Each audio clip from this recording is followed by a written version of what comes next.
अस्सलामुअलैकुम, मेरा नाम है ज़ोया और आज मैं लेकर आई हूँ आपके लिए बहुत ही मज़ेदार बिस्किट्स की रेसिपी। ये बिस्किट्स बस हम 5 चीज़ों के साथ बनाएंगे। हम बहुत बार रेसिपी ट्राई करते हैं, तो जब हम कोई नई चीज़ ट्राई करते हैं तो हमसे ख़राब हो जाती है और उसकी वजह है कि हम बात को गौर से नहीं सुनते। अगर आप चाहते हैं कि रिज़ल्ट्स बहुत अच्छे मिले और बिस्किट्स फर्स्ट टाइम में ही बहुत अच्छे बने, तो आपने इस वीडियो को कंप्लीट देखना है। सबसे पहले हमने लेना है 1 कप पिसी हुई चीनी और साथ ही 1 कप घी का। अच्छा, इसकी जगह आप मक्खन या देसी घी का इस्तेमाल भी कर सकते हैं। चीनी में मैंने कुछ इलायचियाँ शामिल कर दी थी पीसने से पहले, ताकि जो बिस्किट्स हैं उसमें इलायची का फ्लेवर आ जाए। लेकिन आप चाहें तो इस स्टेप को स्किप कर सकते हैं और कोई भी एसेंस इस्तेमाल कर सकते हैं। यहाँ पर मैं हाथ की मदद से ही इसको अच्छे से विस्क कर लूँगी। आप चाहें तो इलेक्ट्रिक बीटर का भी इस्तेमाल कर सकते हैं, लेकिन सिर्फ 3 से 4 मिनट लगते हैं और एक स्मूथ सा बैटर रिसीव हो जाता है। इसी तरह का जब कलर आ जाएगा तो आपने मिक्स करना इसको बंद कर देना है। अब इसके बाद हमने इसमें शामिल करने हैं 2 अंडे। यहाँ पर मुझे कोई भी एसेंस इस्तेमाल करने की ज़रूरत नहीं पड़ी, क्योंकि मैंने चीनी में पहले ही इलायचियाँ मिक्स कर दी थी। अब इन दोनों अंडों को अच्छे से इस मिक्सचर में हमने मिक्स कर लेना है। अच्छे से मिक्स कर लेते हैं। जब ये बिल्कुल एक जैसा कलर हो जाएगा तो इसके बाद ये बैटर हमारा रेडी है। चलें अब नेक्स्ट स्टेप पर चलते हैं। इसके बाद हमें चाहिए तकरीबन 3.5 कप मैदा। आप इस मैदे की जगह आप आटा भी इस्तेमाल कर सकते हैं। मैदे को आपने अच्छे से छान लेना है। यहाँ पर मैं एक एक कप करके मैदे को अच्छे से छान लूँगी। और यहाँ पर मैंने स्टार्ट में जैसे आपको बताया था, मैंने इलायची पाउडर का इस्तेमाल किया था। लेकिन अगर आप इलायची पाउडर इस्तेमाल नहीं करेंगे तो आपने एसेंस लाजमी शामिल करना है, क्योंकि जिस रेसिपी में एग्स चाहते हैं वहाँ पर उसकी स्मेल को ख़त्म करने के लिए कोई ना कोई चीज़ हमें इस्तेमाल करनी पड़ती है, जिससे अच्छी सी खुशबू आ जाए। चले जी, ये लास्ट हाफ़ कप भी मैंने इस तरह से शामिल करके इसको भी अच्छे से छान लिया है। और इसमें अब हमने शामिल कर देना है जो हमने बैटर स्टार्ट में बनाया था। तमाम बैटर इस तरह से हम शामिल कर देते हैं। और इसके बाद हम इसमें शामिल करेंगे 2 चम्मच बेकिंग पाउडर के। और इसके बाद इन तमाम अज्जा को हमने हाथ से मिक्स कर लेना है। इसमें आपने ना तो दूध शामिल करना है और ना ही पानी शामिल करना है। बस मिकदार का ख़्याल रखना है और देखते ही देखते ये बहुत ही अच्छी डो में चेंज हो जाएगा। यहाँ पर मैंने वीडियो की स्पीड को थोड़ा सा बढ़ा दिया है ताकि आपका कीमती वक्त ज़ाया ना हो और आपको अच्छे से समझ भी आ जाए। डो हमारी तैयार हो चुकी है। अब हमने इस डो को 2 हिस्सों में तकसीम कर लेना है।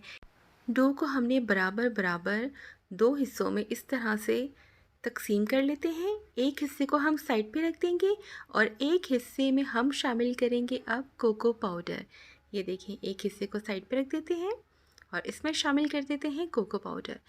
तो आप इसको प्लेन भी बना सकते हैं, लेकिन अगर आपने चॉकलेट का थोड़ा सा फ्लेवर देना है तो ये स्टेप करना ज़रूरी है। अभी आगे भी आपने बहुत सी चीज़ों को समझना है, तो वीडियो को कंप्लीट देखना है, भागना कहीं भी नहीं। तो अच्छे से इसको गूंद लेना है। इतना गूंदना है कि इसमें मार्बल का टेक्सचर ना आए।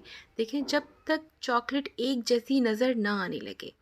अब यहाँ पर हमने सीखना है कि उन बिस्किट्स के डिज़ाइन को हमने कैसे बनाया है। स्टेप्स बहुत ध्यान से देखने हैं ताकि फ़र्स्ट टाइम में ही आपसे ज़्यादा गड़बड़ ना हो। सबसे पहले हमने शॉपिंग बैग लिया है बड़ा सा। आप चाहें तो नीचे और ऊपर अलग अलग शॉपिंग बैग का इस्तेमाल कर सकते हैं अगर बड़ा शॉपिंग बैग नहीं है। इस तरह से हमने बेलना है। थोड़ा सा ये स्लिप होगा, लेकिन फिर भी इसकी ग्रिप बनाकर आपने इस तरह से इसको बेल लेना है। ज़्यादा मुश्किल का सामना नहीं करना पड़ेगा। ये देखें, कुछ इस तरीके से हमने इसको बेल लेना है और मैं आपको आगे चल के बताती हूँ कि कितना मोटा होना चाहिए। इसको पहले हल्के हाथों से बेल लेती हूँ और सेट कर लेते हैं। बहुत ही आराम आराम से बेलना है। ये देखिए, ऊपर से अगर क्रैक्स आते हैं दोबारा हम शॉपिंग बैग को फोल्ड कर देंगे और एक दफ़ा दोबारा बेलन से हल्का हल्का हम इसके ऊपर घुमा देंगे।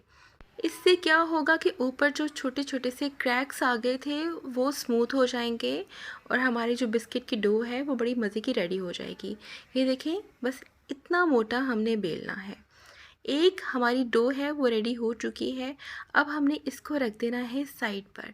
अब जो चॉकलेट डो है उसको भी हम अच्छे से बेल लेते हैं, बिल्कुल उसी टेक्निक के साथ हल्का हल्का सा हमने प्रेस कर लेना है, फोल्ड कर लेना है और इसको यहाँ से हमने ग्रिप इसकी टाइट करके और इस तरह से हमने इसको अच्छे से बेल लेना है। इस तरीके से बहुत ही आसानी के साथ बेला जाएगा, लेकिन अगर आप शॉपिंग बैग का इस्तेमाल नहीं करेंगे तो बहुत ज़्यादा जो है ना डो में क्रैक्स आएंगे, जिसकी वजह से बिस्किट की जो शेप है वो अच्छी नहीं आएगी। तो इसको हमने बेल लिया है अब अच्छे से। अब इन दोनों डो को हमने एक दूसरे के ऊपर कुछ इस तरह से सेट कर देना है, बहुत ही एहतियात के साथ इस तरीके से। ये देखिए, साइड पर अगर आपकी डो इस तरह से ख़राब हो जाती है तो आपने बिल्कुल भी परेशान नहीं होना। जैसे मैं सेट कर रही हूँ आपने इसी तरह से इसको सेट कर लेना है। बिस्किट्स की शेप जो है वो बिल्कुल भी ख़राब नहीं होगी इसकी वजह से। यहाँ से देखें, दोनों साइड से ही मैंने सेट कर ली है। अब इसको फ़ोल्ड करना है।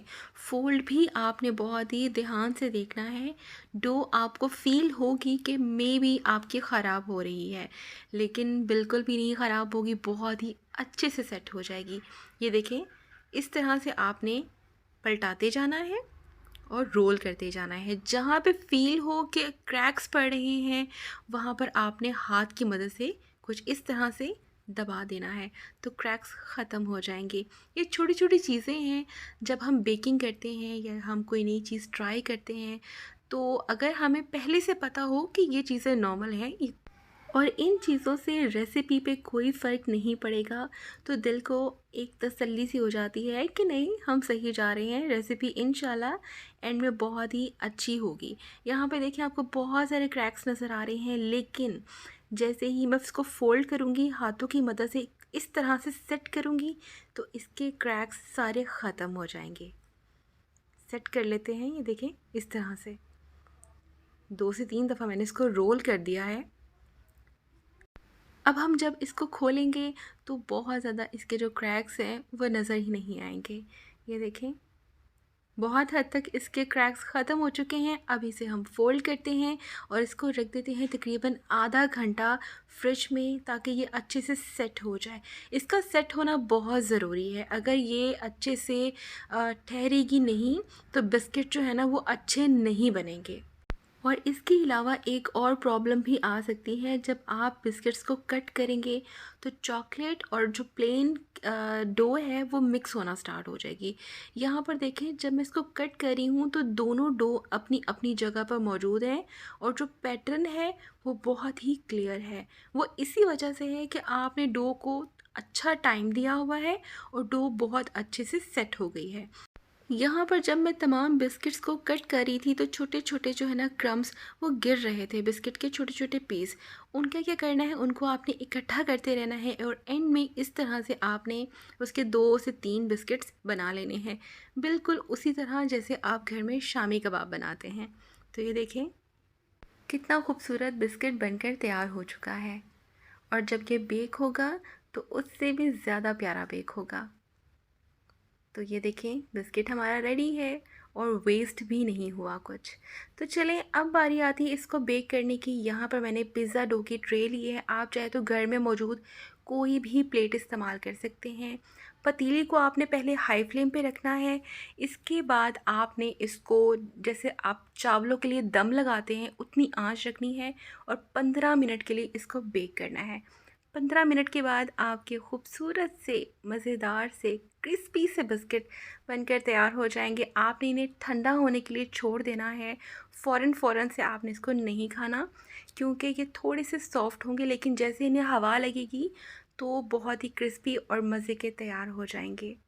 और देखें बिस्किट बहुत ही आसानी से अलग हो रहे हैं, हमने ट्रे को ग्रीस भी नहीं किया था। तो ये थी आज की रेसिपी। अच्छी लगी हो तो लाइक कर दीजिएगा, चैनल को सब्सक्राइब करना मत भूलिएगा। मैं इंशाल्लाह एक और रेसिपी के साथ बहुत जल्द मिलूँगी, लेकिन आज के लिए दीजिए मुझे इजाज़त। फिर मिलते हैं। अल्लाह हाफ़िज़।